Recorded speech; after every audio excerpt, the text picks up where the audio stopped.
Belə bir məntiq testinin həllinə çalışaq. Verilmiş fiqurların tərəflərinin sayı ilə onların daxilindəki ədədin hasilini tapıb və toplayırıq.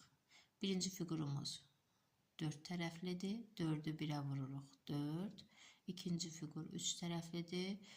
3'ü 3'ə vururuq 9. 4 ilə 3'ün cəmi isə 13 edir.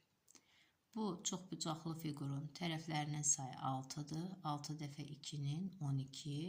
Bunun tərəflərinin sayı 4'dür. 4 dəfə 2'nin isə 8 edir. 12 ilə 8'in cəmi isə 20'dir.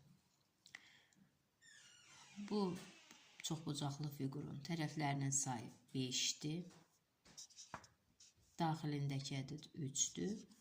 5'i 3'ə vurub üzərinə 4 tərəfli fiqurun içərisindəki ədədin hasilini tapırıq. 4 ilə 3'ün hasili isə 12 edir. 15 ilə 12'nin cəmi isə 27'dir.